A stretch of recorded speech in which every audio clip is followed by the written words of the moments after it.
Hello বন্ধুরা, কেমন আছো তোমরা? আজ আমি চলে আসলাম আর একটা নতুন রেসিপির সাথে। দেখো, এই সময় সবজির নাম শুনলে আমরা অনেকেই আমাদের কীরকম একটা লাগে, কিন্তু কি বলো তো, সবজি যদি রান্না করো কিন্তু হাত চেটে খেতে হবে। তো সেরকমই আজকে যারা নিরামিষই খায় তাদের জন্য, স্পেশালি তাদের জন্য। তোমরাও এরকম করে রান্না করে খেয়ে আমাকে বলো কেমন লাগছে। তো চলো দেখা যাক কী আছে। এখানে দেখো, প্লেটের মধ্যে কাঁচা লঙ্কা, আদা, টমেটো, গোলমরিচ, লবঙ্গ, দারচিনি, মাশরুম আছে। বাটির মধ্যে দেখো, বাটিতে আছে মাশরুম, ভালো করে ধুয়ে পরিষ্কার করে কেটে নিয়েছি। আর ক্যাপসিকাম কাটা, এখানে আছে আলু ছোট ছোট করে ডুমো করে কেটে নিয়েছি। আর এই প্লেটের মধ্যে আছে ধনে পাতা আর বাদাম ভিজিয়ে রেখেছি।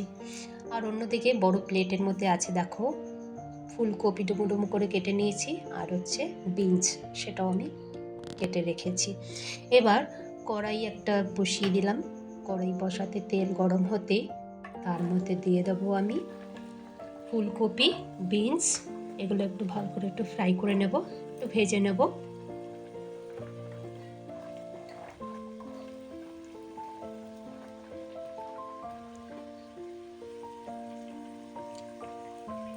আর এই রান্নাটা পোলাওয়ের সাথে বা সাদা ভাতের সাথে খেতে কিন্তু অসাধারণ লাগবে। তোমরা খেয়েও কিন্তু এরকম করে রান্না করে। চলো দেখো, এরকম আমি কিন্তু এখানে নুনটা অ্যাড করিনি। নুনটা দিলে পরে সবজিটা নরম হয়ে যায়, তাই নুন ছাড়াই আমি একটু ফ্রাই করে নেবো। দেখো, ফ্রাই হয়ে গেছে। এবার আমি এটা তুলে রেখে আমার এখানে যা যা সবজি আছে সবই কিন্তু আমি হালকা একটু ফ্রাই করে নেব, শুধু মাশরুমটা বাদ দিয়ে। মাশরুমটা আমি ফ্রাই করব না, এটা এবার আলুটা একটু ফ্রাই করে নিচ্ছি। আলুর মধ্যে একটুখানি নুন দিয়েছি, একটু হলুদও দিয়েছি, দিয়ে ওটা ফ্রাই করে নিচ্ছি।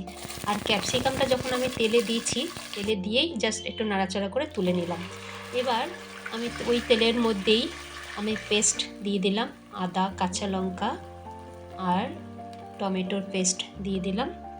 ওইটা কিছুক্ষণ কষানোর পর দিয়ে দিলাম বাদাম আর টক দই, সেটাও আমি ভালো করে পেস্ট করে একসঙ্গে দুটো অ্যাড করে দিলাম।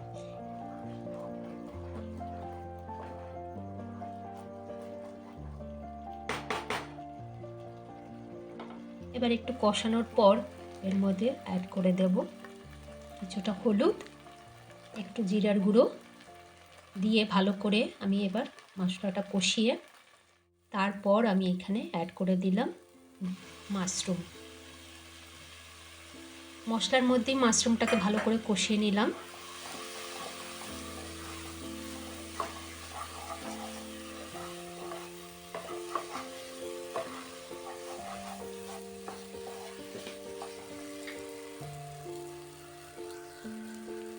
এবার আমি এর মধ্যে নুন অ্যাড করে দিলাম।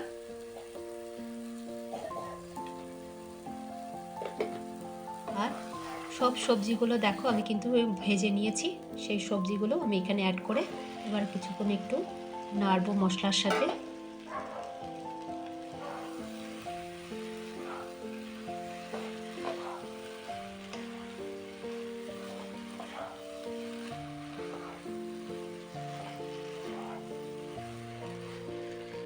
তারপরে একটুখানি চিনি দিয়ে দিলাম।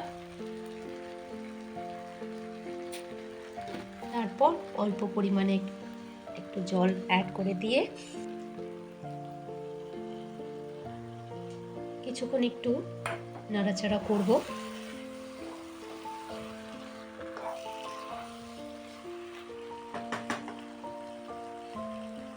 তারপর উপর থেকে একটু ধনে পাতা কুচিয়ে ছড়িয়ে দিয়ে এবার গরম গরম ভাতের সাথে পরিবেশন করুন, খেতে কিন্তু অসাধারণ লাগবে। আর আমি এর সাথে কিন্তু আগেই গরম মশলা অ্যাড করে দিয়েছিলাম, দারচিনি, গরম মশলা, লবঙ্গ, এলাচ, কাঁচা লঙ্কা, আদা আমি আগেই একসঙ্গে পেস্ট করে মশলার সাথে কষিয়ে নিয়েছি, তাই আলাদা করে আমি এখানে গরম মশলা অ্যাড করলাম না। এরকম করে বন্ধুরা তোমরা খেয়ে আমাকে অবশ্যই কিন্তু জানিও তোমাদের কেমন লাগছে।